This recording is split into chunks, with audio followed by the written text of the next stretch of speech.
on sourcing for people who are interested in blockchain, and of course that's programming blockchain, and then seeing how you can be able to transition and be able to be a blockchain developer perhaps.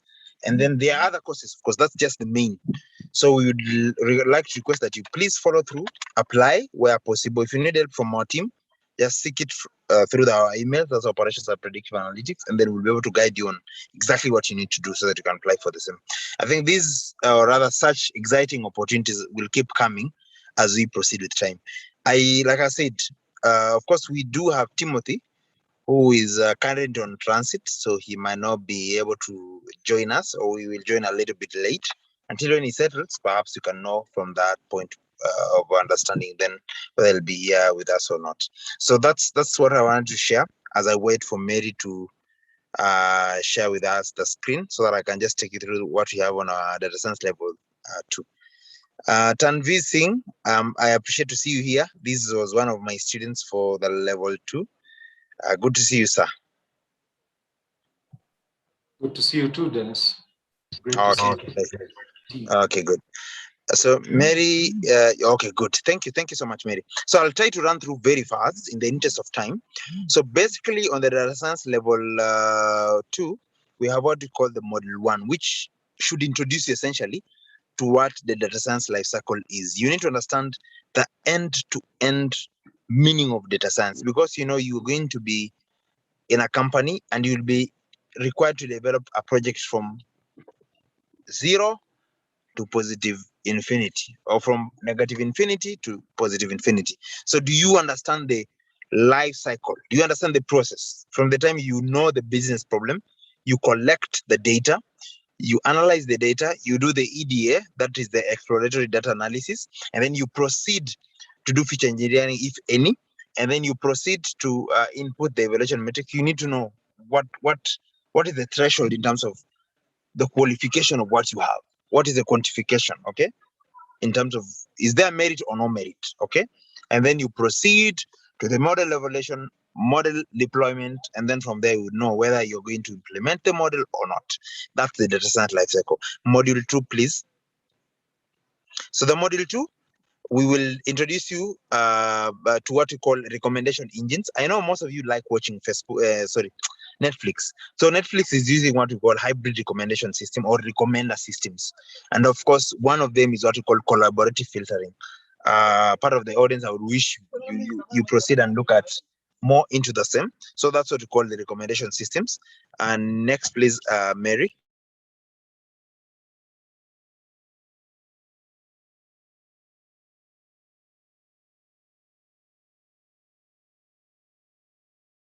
Sorry. Hello. So we also do have what we call now, we narrow down after we've introduced you to recommender systems or recommendation engines. We now narrow down to either content-based, which is also known as knowledge-based, or now to collaborative filtering methods, which of course we have item-based, user-based, and so on and so forth. Want to help you understand. If you are to be told, how does Jeff Bezos make his money? Okay, you need to know that he's doing targeted marketing. He's having almost 198% conversion rates in terms of sales and marketing. Okay, next, please, Mary. And then we do have what we call deep learning. So deep learning, we're talking about the layers. We're talking about the neural networks. We have the CNN, the RNN, the GAN, and so on and so forth. But basically, the fundamental structure is what we call the neural network. We have the perceptron and so on and so forth. That's the basic structure of what we call a neural network. So I do appreciate that we have about 12 models. I may not go through all of them. I just wanted to give you an introduction.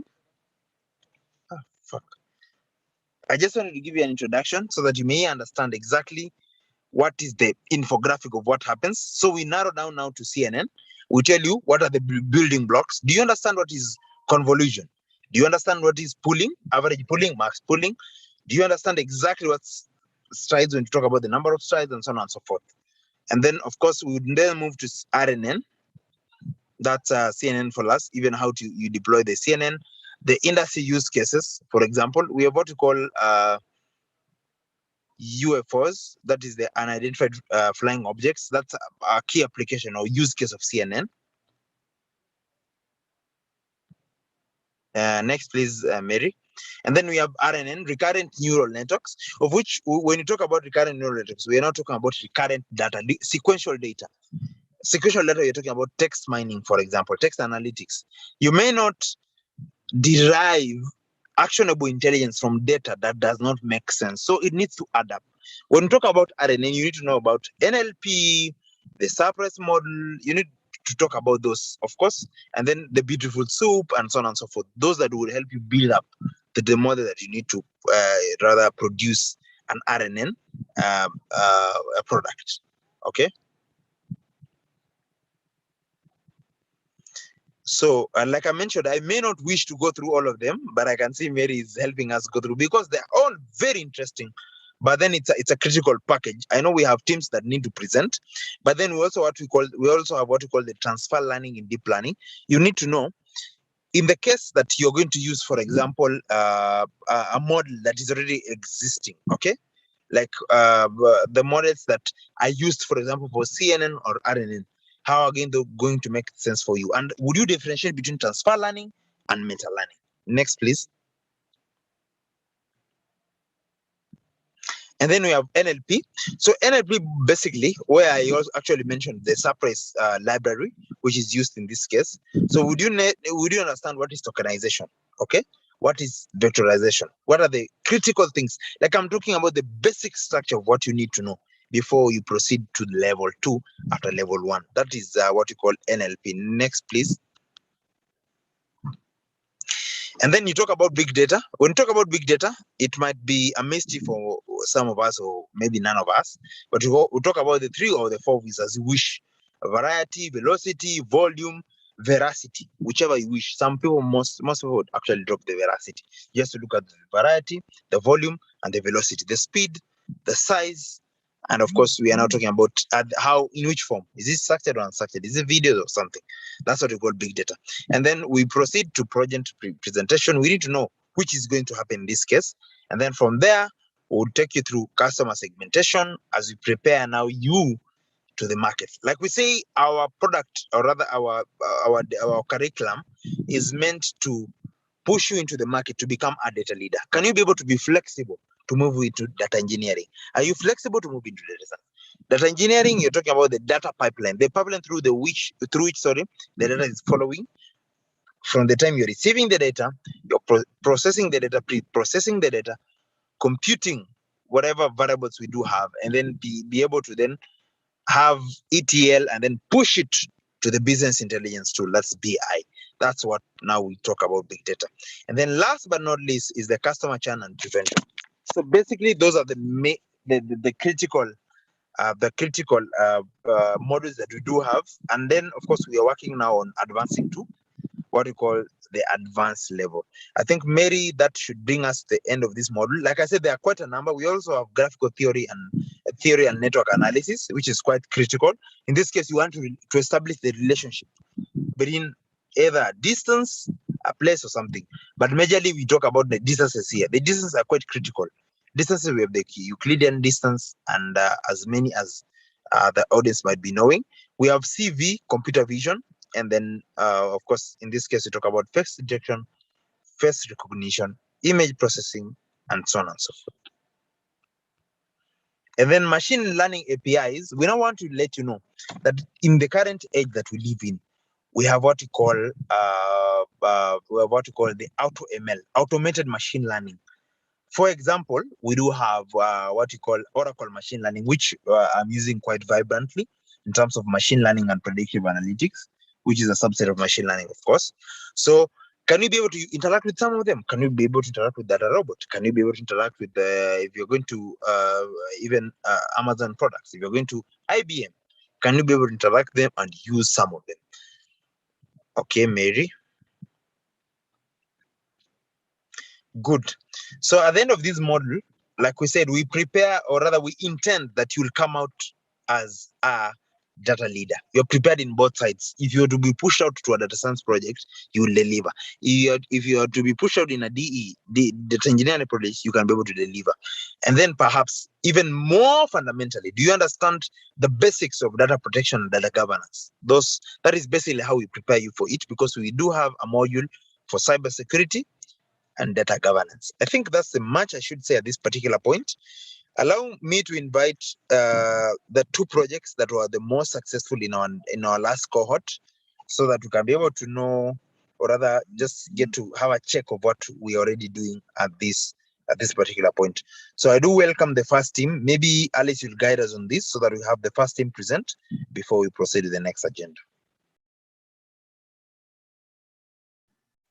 Thank you very much, Dennis, for taking us through. That's basically an overview of our data science level 2. And like I've mentioned on the chat, maybe you can just introduce yourself there by your name, maybe profession and your area of interest in data science, because data science is a very wide area. So maybe you're interested in data analysis, data engineering, so that we can know. And also if you have any question, you can keep them coming on that part. Yes, so for the first group, I think we had the best a group from 2 4 participants who are Murugi and Jared. They had a project on sentiment analysis. So Dennis, I think they'll be taking the first part here. I say, okay. So allow me to invite Fiona, and together with Jared. So Fiona is working with a finance organization. Jared is, of course, working with RMS. I know he's been playing around standard media, RMS, standard media, but we do welcome them for this particular presentation. Please proceed. Thank you.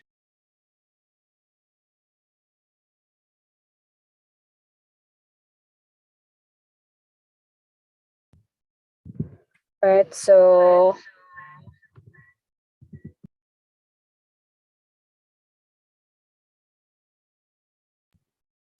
okay, so thank you for making time for this. Here I can really see a lot of support. I can see Minnie, I can see Jared, who's my partner. I can see Tanvir, hi. I can see Wambua. So thank you for being able to make time for this.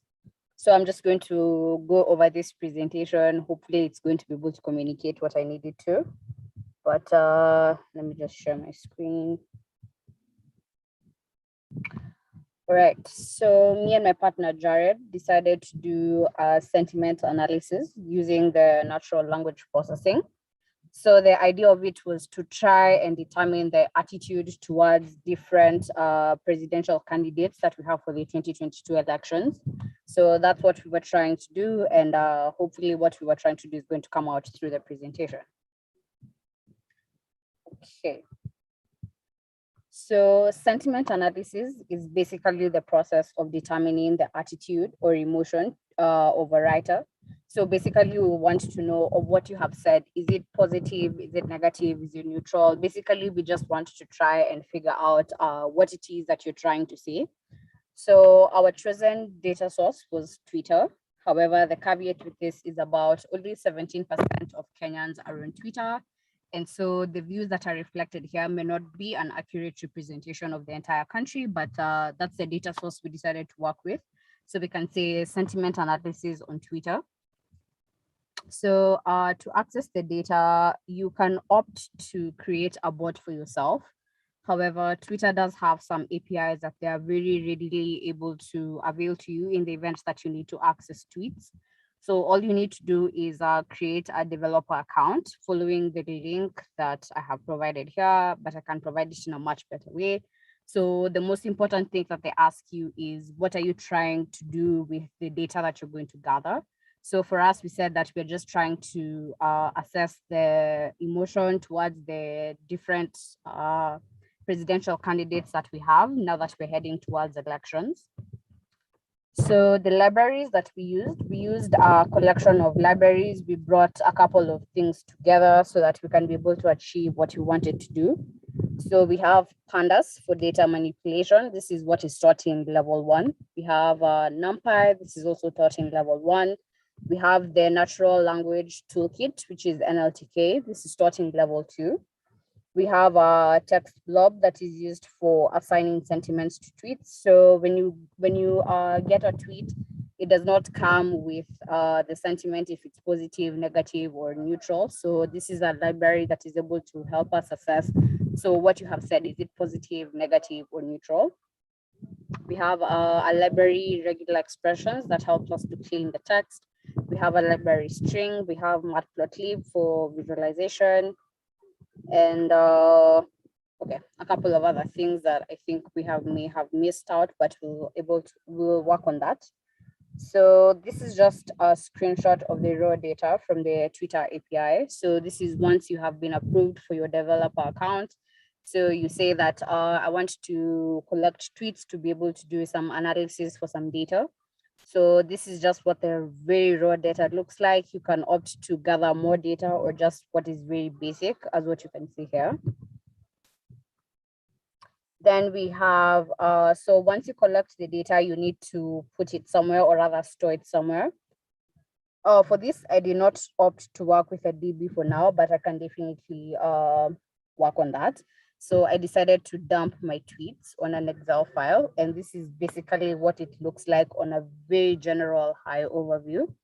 So at this point, we can already start to see that within the tweets, there's a lot of retweets, there's a lot of adverts. So that already tells us about the cleaning that we have to do. We have to take care of duplicate tweets. This is whereby people retweet the same bits of information.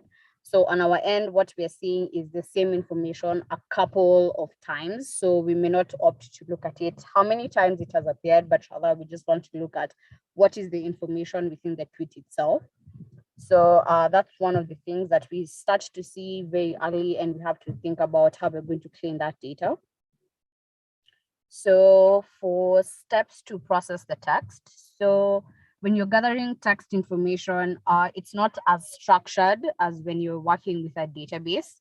So with text information, this is very unstructured data. You cannot say that this information goes to this column, this information goes to this column. So there's a lot of processing that you have to do. And basically what we did for every tweet that you were able to collect. So the first thing that we did is we removed the marketing information and the adverts that were within the tweets. Of course, people just try to piggyback on the tweets that, or rather the hashtags that are trending at the moment to do their marketing. So we just removed all the tweets that were about marketing. And then we read the pre-cleaned data into the notebook using pandas. We were able to remove usernames using a certain library, which is regular expressions in short regex. So the username may not tell us a lot about what they tweeted, so we just opted to remove them. We also removed a couple of links, again, because of marketing information, a lot of adverts. You may find that people are just tagging their tweet to a certain hashtag that is trending at the time so that they can get a bit more traction. So we also removed links, we removed hashtags. So after we did a bit of the clean, we were able to now go into the various NLP steps. So with NLP, the idea is that you're gathering text information, but a computer cannot be able to understand text information. We need to find what a computer understands is numbers. So we need to find a way to map the text information that we have gathered to some numbers that the computer will be able to understand. And that is where we start with tokenization. So tokenization is the idea of breaking a very large amount of text into, say, sentences or words, so that you're able to analyze individual sentences or words so that you can be able to derive meaning from what has been said. Then we also removed noise from the text that we gathered. So noise is in terms of punctuations, stop words. So stop words is, for example, is, are, these are just things that are put in a sentence for it to make sense. But essentially, they're not communicating any information. So these are things that we want to remove. At the end of this, we want to remain with the very core of what is being talked about. So we start by breaking the whole amount of text into sentences or words. And then we start removing any noise that is within the data. So that's punctuation, stop words. These are anything that are used to make the sentence just have semantic meaning. Then after that, we have lexicon normalization. So this is the idea of, you may have a couple of words that are variants of the same word. For example, if you have the verb fly, you can have different aspects of the verb. For example, flew, flown. Yeah, off the top of my head, those are the two that I can think of. But basically with lexical normalization, what we're trying to do is group all the words that are talking about the same thing. We group them together so that we're going to be analyzing the very core of what has been tweeted. So basically, we're just trying to bring variants of the same word together so that we are analyzing the very core of what it is that was trying to be assessed. Then finally, we assigned the cleaned tweets sentiments using the library text blob. So when you're analyzing tweets, it's not going to come with a column, say, called sentiments, that is going to tell you this tweet that you've collected is positive or negative or maybe neutral. So there's a library that is able to assist you to do that. So it's a library called text blob. So dependent on the text that is within a tweet, it's able to assign a sentiment.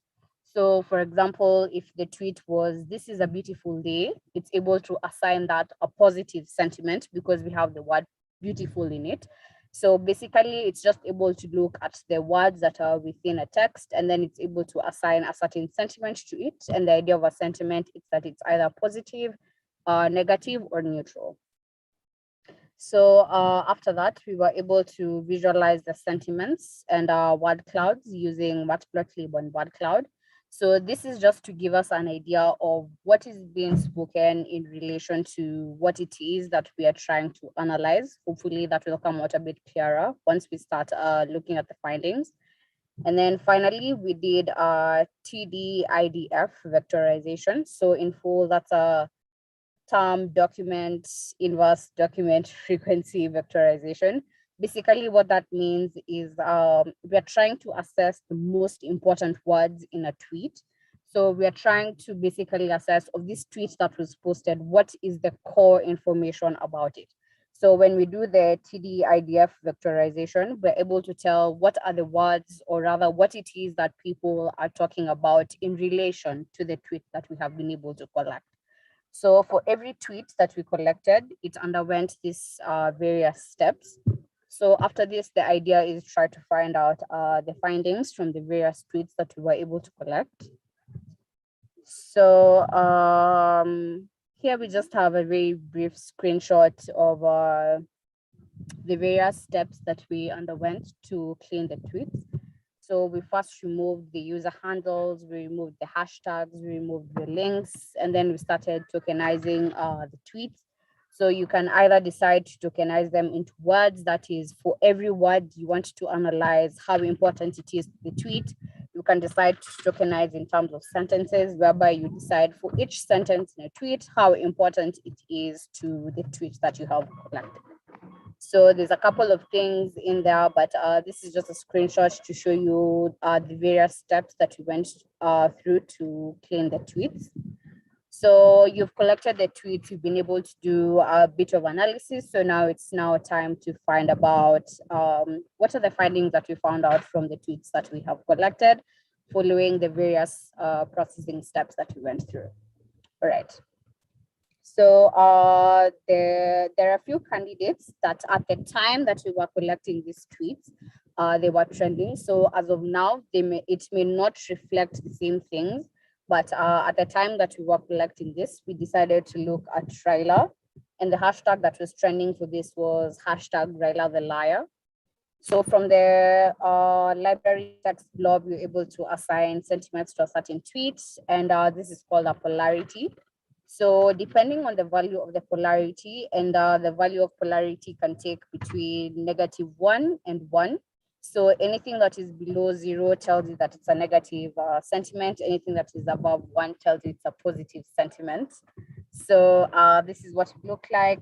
And basically for Raila, we can see that most of the sentiments are very positive, but most of them are very close to neutral. Then in terms of the word cloud, this is trying to just tell us what is being spoken in relation to this hashtag that we are trying to get tweets on. So here we can already see something like Babu Wino, Karirinjama. So this tells us we want to ask a few questions. For example, why is Babu Wino being spoken about in relation to Raila? Why is Karirinjama being spoken around in relation to Raila? We also have Nelson Harvey. For those of you who have a bit more intel on the political scene, you may be able to digest this a bit better, but basically we're able to start asking a bit of questions. The other candidates that we looked at was Kalonzo. For Kalonzo, most of his tweets were very neutral. There's nothing too positive or too negative about it. And in terms of what is being spoken in relation to Kalonzo, what came out very clearly is what Kalonzo said about some few weeks ago, give or take, of which his number one priority is defeating William Ruto in the 2022 elections. So if you are presenting this to the Kalonzo PR team, you tell them that, okay, you need to come up with something much better than this, because the only thing that is coming out in Kalonzo's campaign is that he'd want to defeat Ruto in the 2022 elections. So you can tell them you either need to improve of this or ride on this wave. It's all dependent on how they'd want to go. The other candidate that we looked at was Ruto. So most of the sentiments around him were more positive. However, we have some very negative sentiments around him as well. So looking at the things that have been spoken in relation to Ruto, we can see we have Raila Odinga, we have the bottom-up economics, we have Paul Gisheru. So this just tells us the things that have been spoken about in relation to Ruto. So from that, I started looking at bottom-up economics. It looked like it was something very interesting. So the sentiments around this were mostly positive. And this is probably because the target audience for this is the common Mwananchi or the hustler, who is the majority of the population in Kenya. So definitely they would have tried to take this a bit more positively. However, we do see some negative sentiment around it. So then we try to figure out who are these people who are talking negatively about it. Maybe they've not understood the concept behind it, or 1, 2, 3 things. But if you are presenting this to say Ruto's PR team, we tell them there's some guys who are thinking negatively about it. So maybe you may need to do a bit more marketing on that. So in relation to what was being spoken about in terms of the bottom-up economics, nothing too much. It's just in relation to William Ruto. We already got that. So there was nothing too much around that. And then we looked at Paul Gisheru. So most of the tweets around this guy, considering he's not a candidate, were very neutral. However, what I found very interesting is what was being spoken in relation to Paul Gisheru. So what was being spoken about in relation to him was a couple of injustices. You can see ICC, you can see witness, you can see killing, you can see killed case. There's just a couple of things that are not sitting very right about this candidate. So, or rather not candidate, just person, but so this is being spoken in very close relation to William Ruto. So if you are in Ruto's PR team, you tell him, okay, it's either you cut your ties with Paul Gisheru or whatnot, because the things that are being spoken about in relation to this candidate are not in your favor. So we also looked at Musalia Mudavadi. So of the candidates that we had analyzed, this looks like he was the strongest candidate. He had a lot of positive sentiments around him with very few negative sentiments. So what was being spoken in relation to him, there was not too much. There's a lot of economics, because I think he's a financial economist or so. So hopefully he's trying to lead our economy of the country in the right direction, but there was not too much about it. So at the end of it, after we have looked at each of them individually, we now try to place them side by side to try give us an idea of who is performing better in the case of the other. So this, if you were to look at these things side by side, this will be the analysis of it. So on our end, this is something that is very open, but on our end, we decided to look at it, and we saw that in terms of ranking, at the time that we were collecting the tweets, we had Musalia Mudavadi at the very lead, then followed by Raila, then Ruto and Kalonzo. This is very open. But basically, we were able to collect tweets, analyze them at the time we were collecting them, see what people are talking about.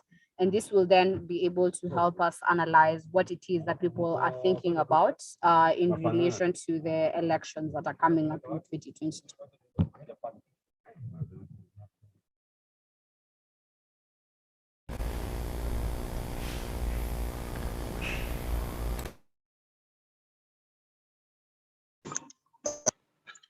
Thank you, Fiona, for presenting that. Do we have any questions from the audience?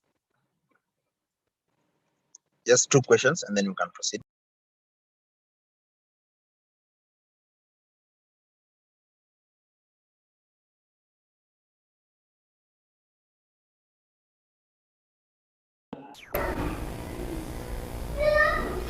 Dennis. Yes, please proceed. So maybe just to add a few pointers out here as you do this analysis. One thing that comes out very strong is that this is not the the representation of the whole population in the country. So it is just a sentiment. So as we use this, that's why we keep on saying as per during that particular period of time. So it's not the total representation of what the whole country could be having about these candidates. So that is also very important, that each and every one of us to note that when you're doing NLP, if it's on Twitter, then it is not the full representation of the entire population. So it's very key that everyone to note that point. So, Jared, what was your sample size? Over about 1,000 tweets. The tweets that we collected were of about over 1,000. But these are just on on Twitter. So technically, that's why we say in NLP it's important you stick with that sample population that you use and stick to these are the sentiments of people on Twitter. Okay, so we can't clearly say that it is a representation or what everyone in the entire country feels about those candidates. So that's why Fiona said that it is the representation or the sentiments of people at that particular time. So if you were to analyze even a product on Twitter, then you will stick with mentioning these are sentiments of people on Twitter. Okay, so Jared, in terms of the effectiveness of your model, what are the key evaluation metrics you consider?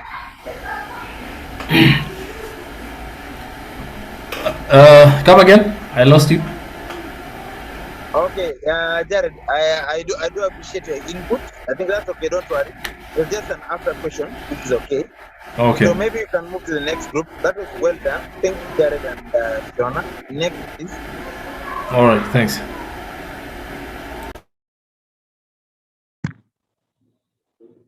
Hi everyone. Yes, I can hear you. Please proceed. Hi. Hi to you, Juma. Can I get that presentation from what was her name? Murugi.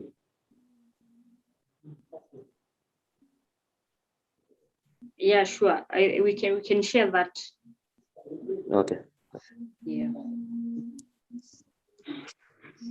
So do you have any other question before we proceed to the next presentation? Yes, I do have a question. Yes, please, welcome. Hi, everyone. Thank you, Fiona and Jared, for the presentation. I didn't stay through till the end. I lost connection at some point. But my question is, in marketing, we do a lot of sentiment analysis, especially when we're doing competitor analysis. Just a quick question. Can this model be used on other social media platforms, or is it just Twitter? Okay, so Basically, that is very, very possible. It's very possible because the basic structure of the model is the same. It's only the source that would differ. Would it be Facebook? Would it be Instagram? And so on and so forth. But basically, when it comes, of course, politics and such kind of sentiments, majorly you get them from Twitter, but it's very possible. I think it's possible to, what do we call this? It's possible to extrapolate and extend that also to Facebook or any other platform, for as long as you can collect that data. That's the most fundamental. If you can collect that survey data, customer survey data, or whatever kind of data, so it's possible. Including WhatsApp, if you can be able to get data even on WhatsApp, so it's possible. Okay, that's quite interesting. Alice, just a request. If Yes, you could please. share the presentation, if that's okay with me. Yeah, no problem. I would be glad to. Yeah. Actually, that's the beauty of the machine learning model. So once you have the model, you can be able to tweak it to fit any other objective that you could be having, as long as now you'd be having a different type of data source and how you'll be able to divide that. So yeah, I'll share with that, Angeline. Thank you. Okay, thank you so much. You're welcome. Yeah. Any other question? Okay, then Caspar, you're much welcome. We can proceed with you.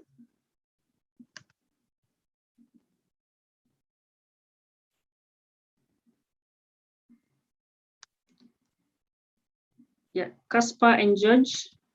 Yeah, so this is now in the banking and finance industry, where you'll be able to get an overview of how you can be able to do analysis of different organizations and know which one you'll be able to, maybe you can be able to choose to invest on in regards to stock prices. So Caspar, are you ready?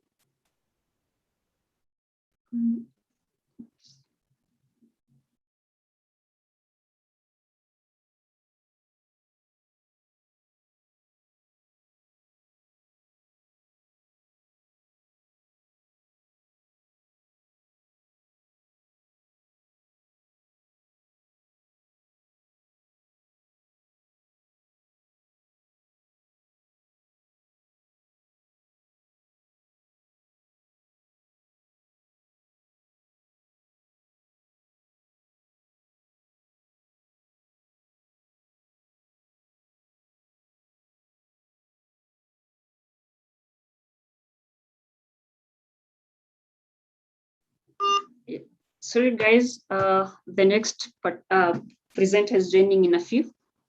He just lost his connection, sorry for that.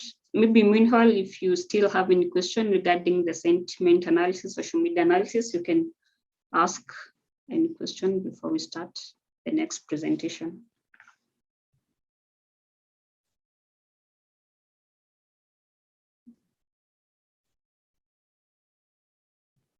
Okay. Welcome, Caspar. Thanks.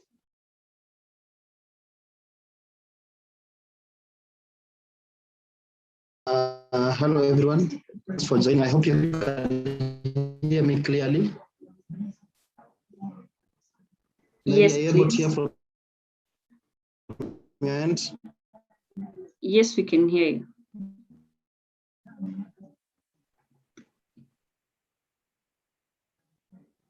Okay, sure.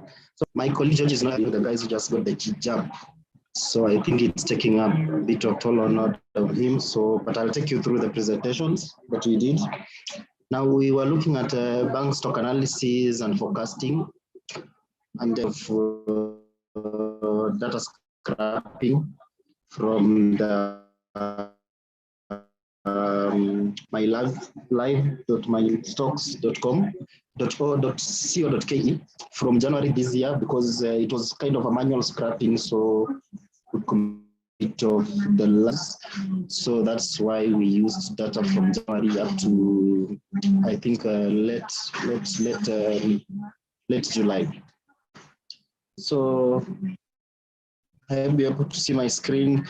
So essentially, what we did a bit of just a bit of data, exploratory data analysis, and then after that we did portfolio optimization, because what we were looking at, me and George actually have a bias in finance.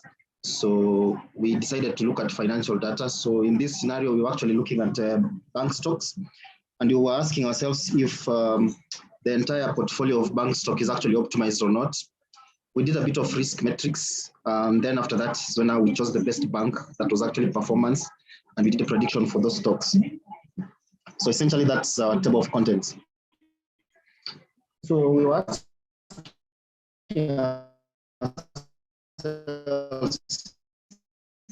if you made a group of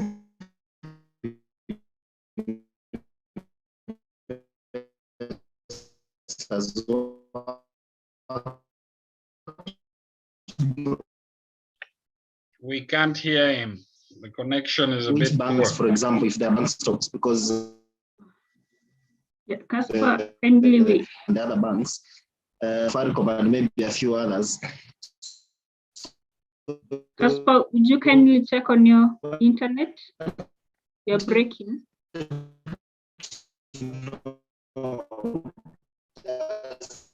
entire data set of the bank actually perform better or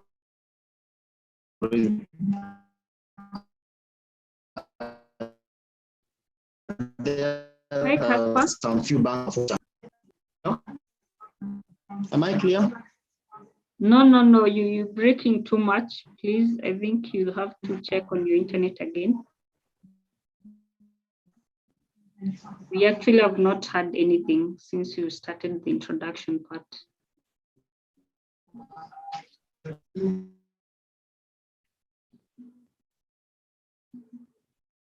Because when you look at it, and then fundamentally you'll be looking at the kind of resources they have and all that. So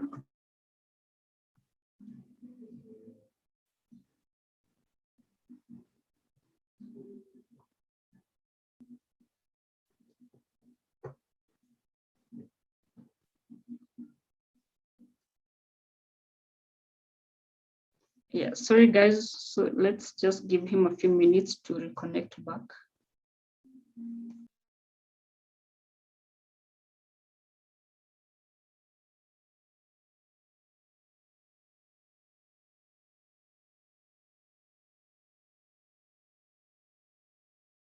are you able to see my screen now? My internet is having issues today. Yeah, you can see your screen, but we actually have not had anything from introduction part.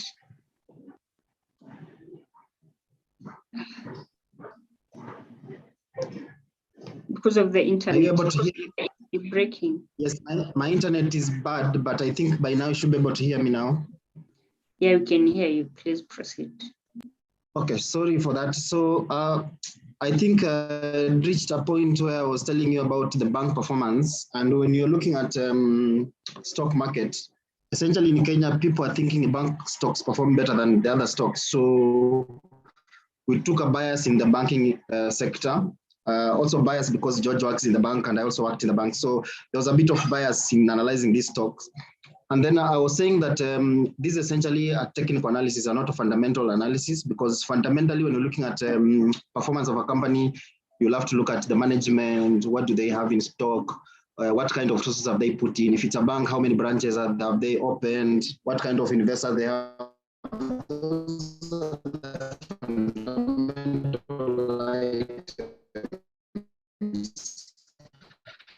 But you're looking at the technical, which is based on the previous prices and the current prices. And so part of the list, of course, was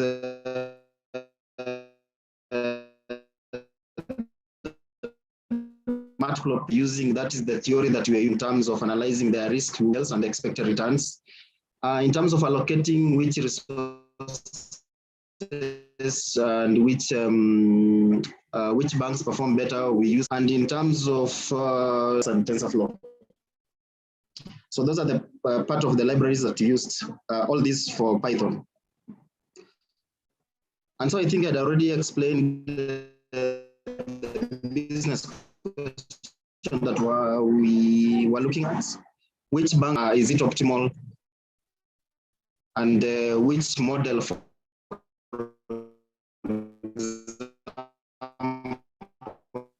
You're still breaking. That we will use to perform better in terms of prediction. I already talked to me somewhere at that point. Casper, I think your internet is still not stable.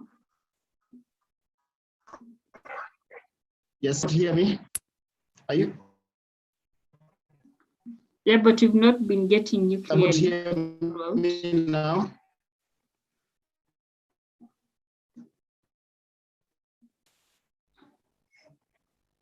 Okay. So at this point, is this is essentially how the bank stocks are performing. These are 11 banks from January up to 29th of July. If you're not able to hear me, please let me know so that I can repeat.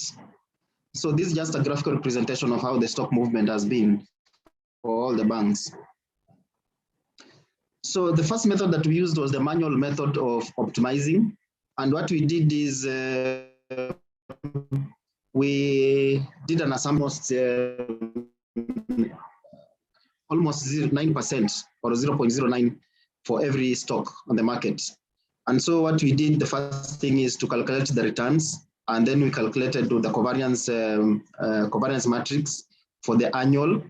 Now the 252 that we are using, that you're seeing here, is because most trading days in a year, either 250 or 252. So for us, we decided to go with a maximum of 252. And from this, we calculated the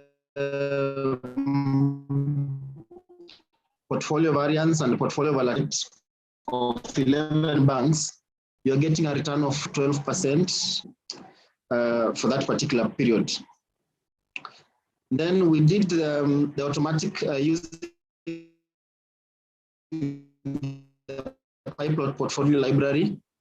And from this now we were calculating for the portfolio.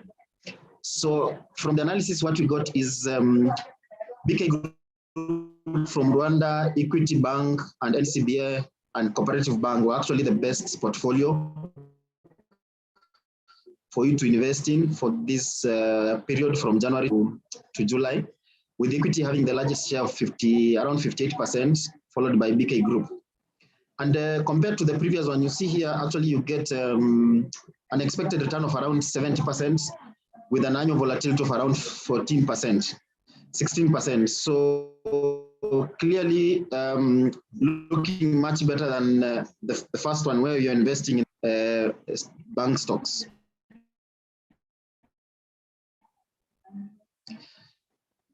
So we went ahead, if you had 5,000 Kenya shillings and you were to invest in the market, so how much will you buy of each stock? This is what we got. Actually, Equity Bank will also multiplicate if you had 500,000 or 50,000.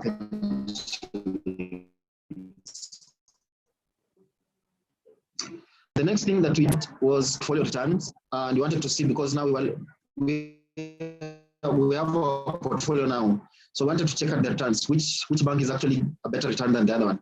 And from the returns graph, you can actually see you are not able to see actually which bank is performing better than the other one. Now is when we decided to do the risk return matrix.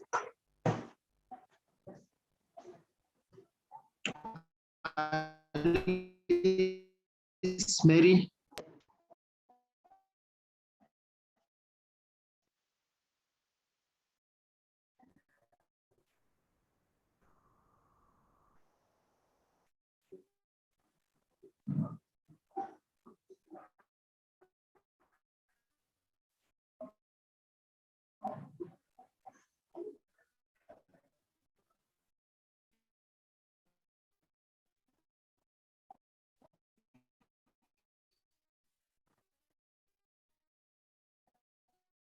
Hi, Casper, are you there?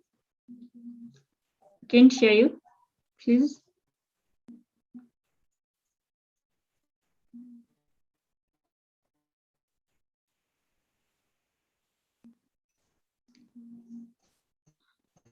Casper, are you there?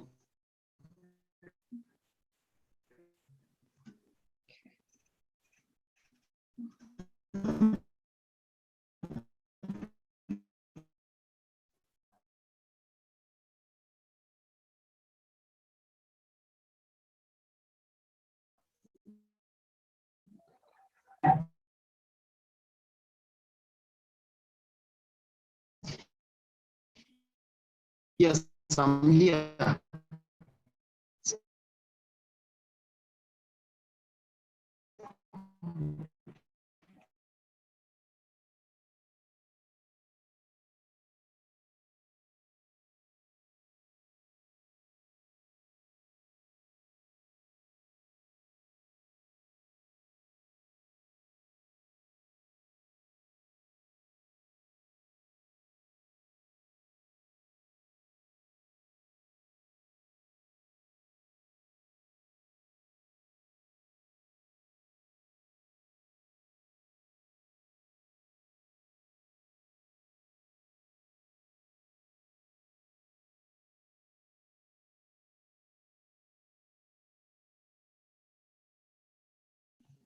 Yeah, so apologies, guys. I think he's having some quite terrible time with the internet, but he's connecting back right now.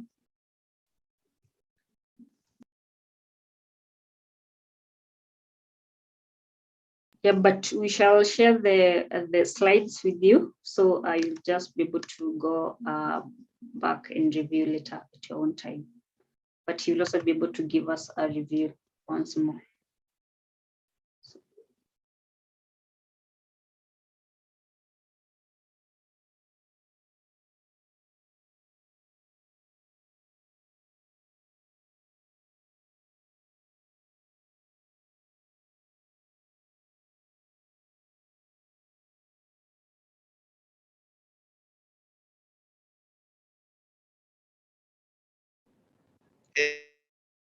Able to get Casper, or it's so we can proceed, right? Yeah, but I think he's joining back. I think he's back. We can make it. Yeah, we can just make it quick because of time. I know it's an interesting project, but we have to put time in. Yeah. So we shall just have an overview and then we share the slides later with the participants.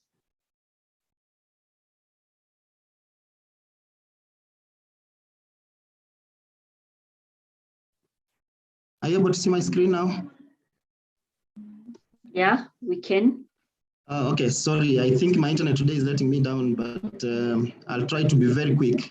I don't know, guys lost me from what points, but I'll just go quickly. I did a bit of exploratory just analysis just to find out which of the banks were performing better and how they are performing.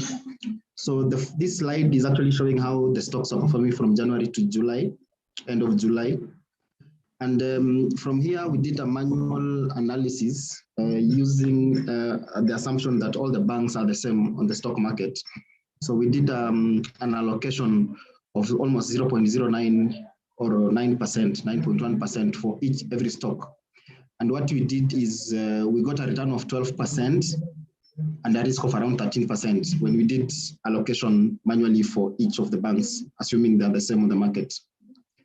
Now, when we did using the efficient frontier model and the Python module that was being used here is actually Pipe Portfolio Optimization, we found that the 4 banks, BK Group from Rwanda, Equity Bank, NCB, and Cooperative Bank were the best performing, with Equity being the highest and the Cooperative being the lowest in that portfolio, NCB being the lowest in that portfolio.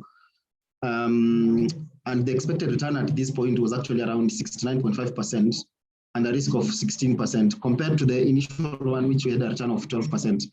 So you see clearly if you invested in the entire bank stocks, your returns will be lower than if you invested in this portfolio of around 4 banks.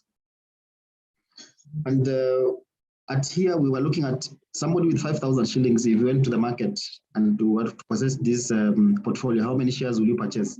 We see that you have to purchase around 59 shares of equity and 3 shares of NCBA, essentially.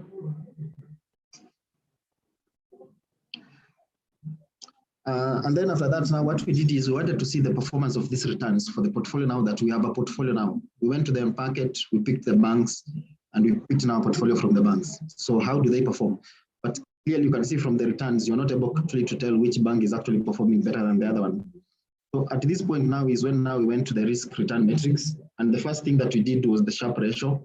Now the Sharpe ratio is actually kind of the excess returns that you are getting from the market, given the free rates. And in this,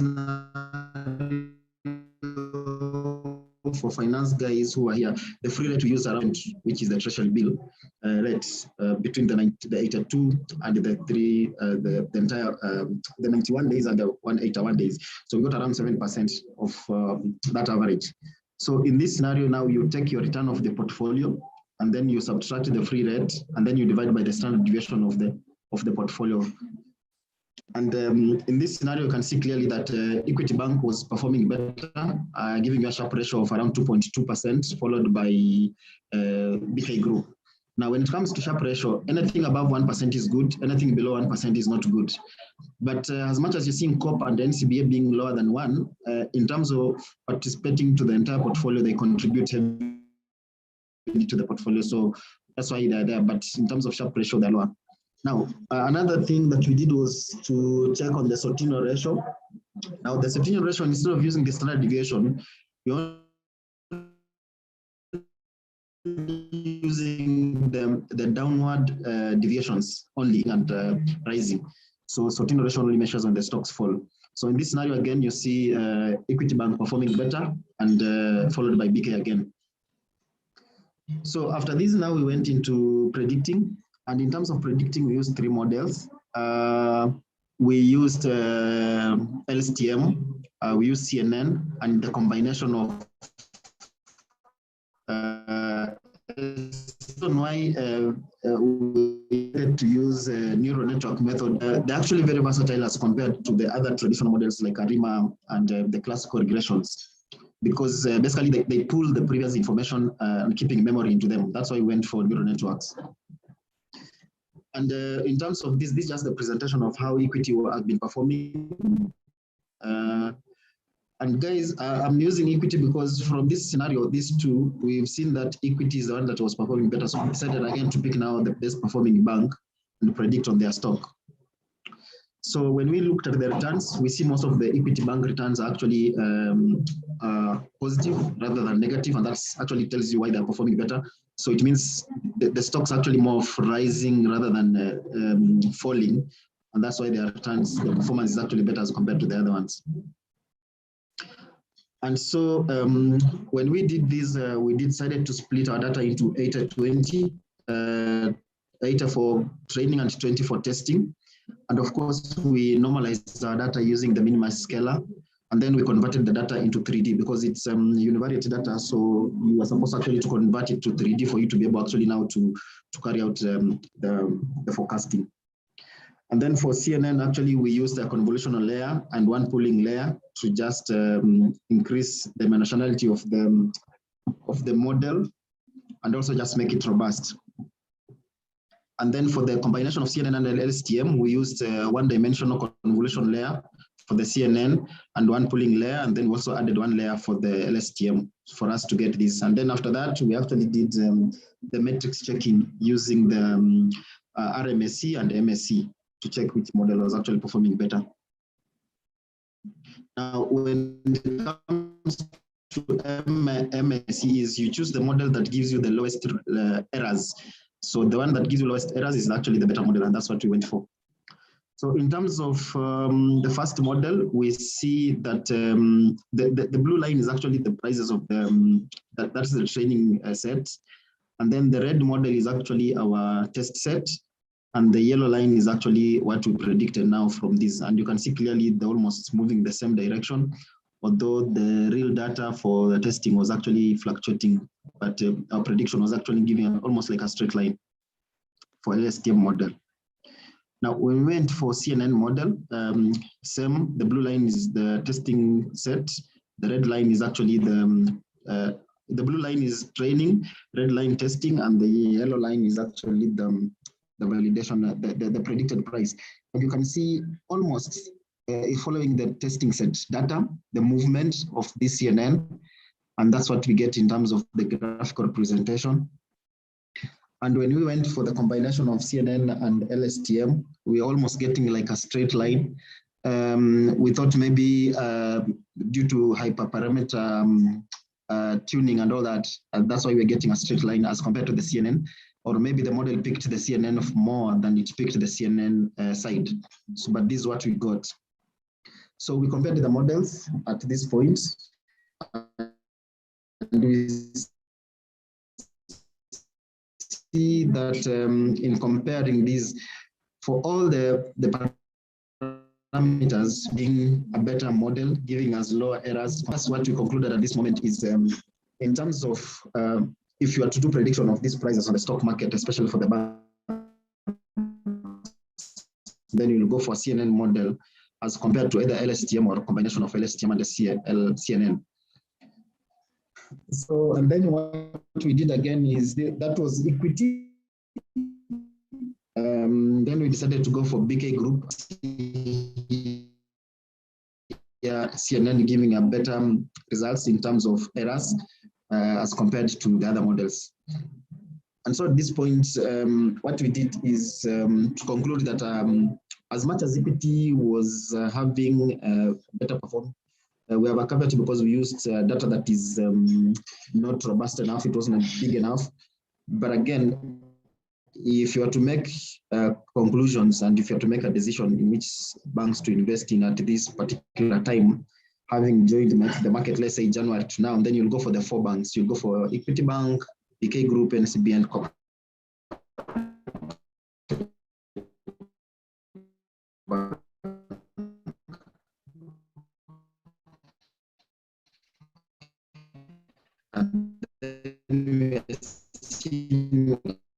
Of course, CNN performing better than the other models, larger data sets, and include other hyperparameter tuning to see what results you get. So that's it for today, and thank you very much. I'm very sorry for the network issues, but thank you.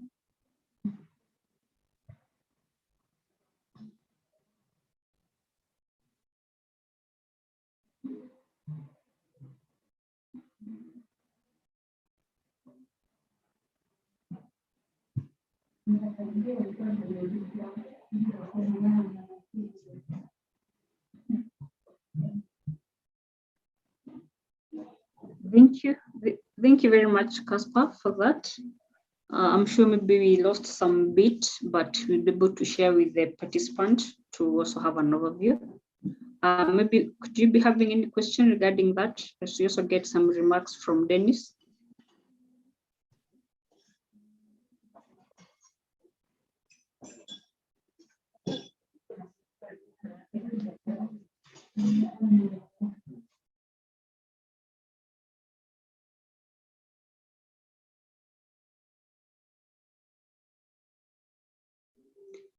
Dennis, are you there? Yes, okay, I'm there, Alice. So I'd like to first, most importantly, appreciate all the participants. I know we had a lot at stake, of course, with our guest speaker who could not make it today. But then particularly, if you do share your emails and of course where you do work, we will be able to share customized curriculum so that you know where do you fit in, what would work for you, and so on and so forth. But otherwise, we do most certainly appreciate your presence here, and we would like to urge you to take advantage of the partnerships we've created with other universities, of course, the University of Luxembourg in Belgium, and so on and so forth. So I'd like to wish you the very best. Please receive the regards from Tim, who, like I said, had flown out of the country and could not be able to join us. And be very certain that such engagements will continue. So the next engagement, we are going to work on a HR analytics website. So, sorry, what do you call webinar? and then we'll proceed to our financial analytics webinar so that we can design something that will help you calibrate what you've learned through your campus. I wish you the very best. Those are my final sentiments. Thank you so much, Alice. Back to you. Yeah, thank you. Thank you very much, Dennis, for your remark as well. So do you have any question regarding the project on stock analysis from the participant? I'm sure maybe you've been able to grasp something, an idea of how you can be able to do quite a bit of analysis before you do any investment regarding the stock analysis. And we hope you can be able to also apply that in real life. Any question before we go to the last stage?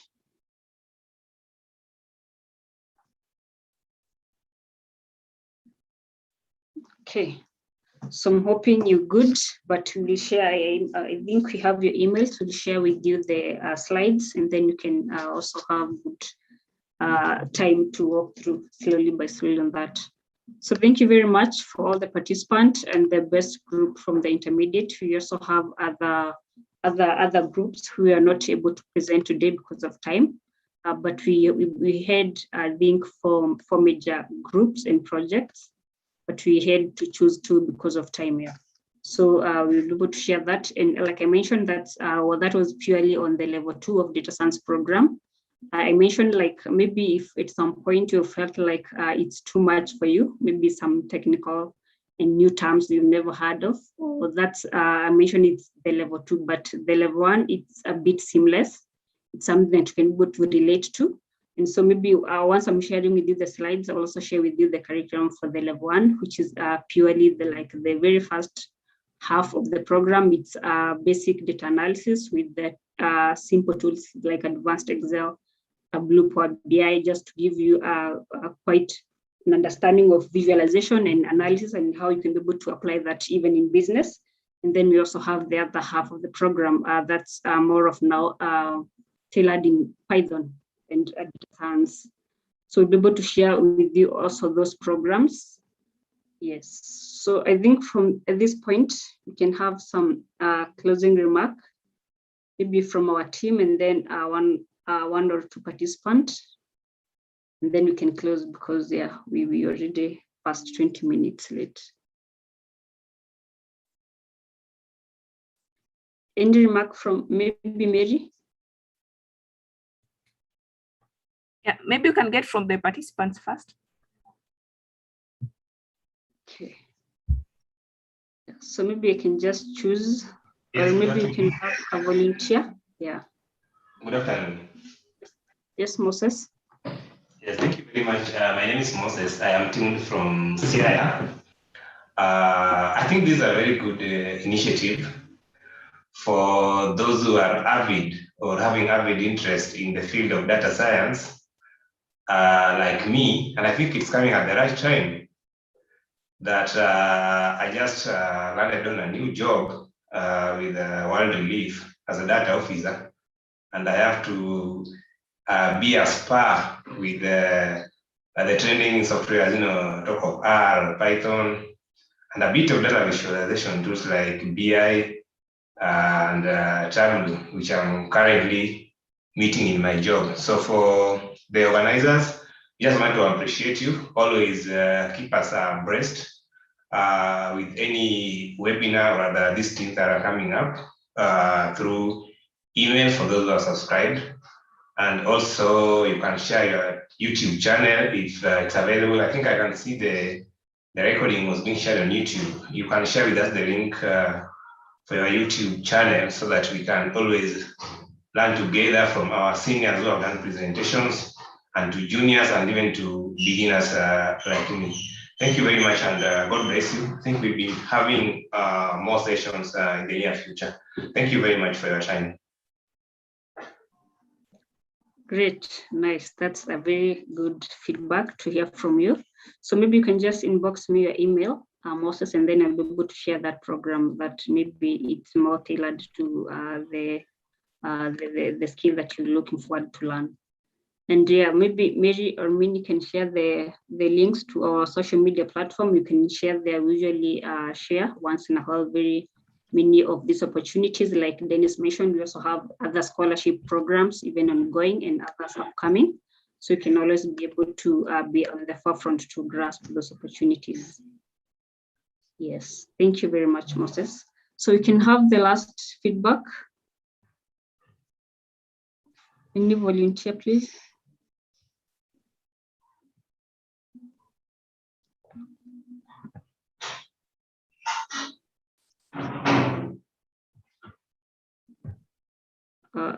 If not, let me just choose randomly. I hope I'm not being biased. Maybe you can have a lady. Let me check.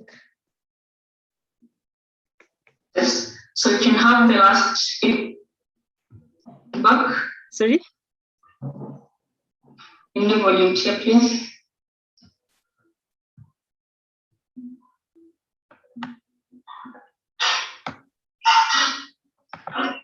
Okay. We can have Delton.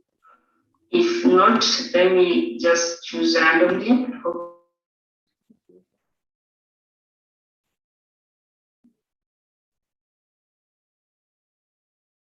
Okay. Eunice Wanjira, you can maybe have a feedback from you. Hi, everyone. Hi.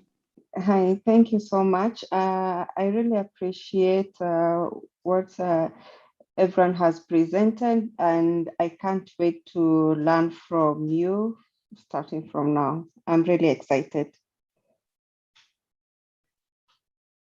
Yeah, congrats, Eunice. Actually, Eunice is one of our participants in our upcoming cohort in August, September. So we're glad to have you.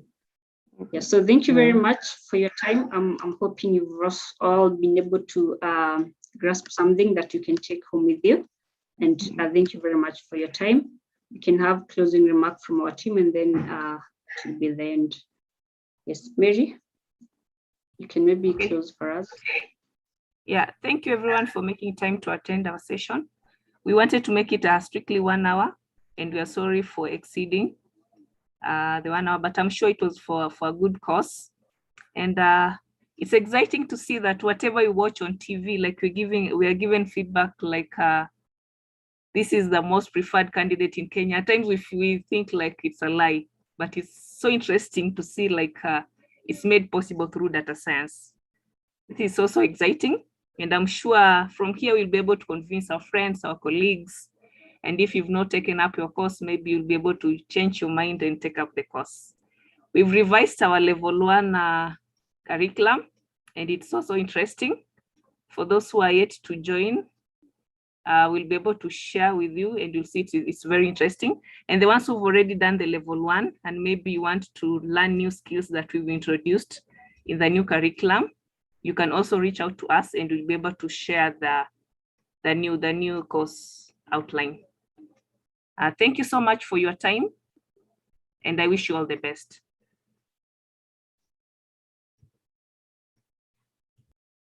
Thank you, Mary, for that. So at this point, unless you have any other question, I think marks the end of our data science open day program. I'm sure you'll be able to you can be able to relate to all those presentations we've had, and don't hesitate to also reach out in case of any other query, in case of any other question regarding our program, and maybe also any other opportunities that we have. Thank you. You can leave at your own pleasure.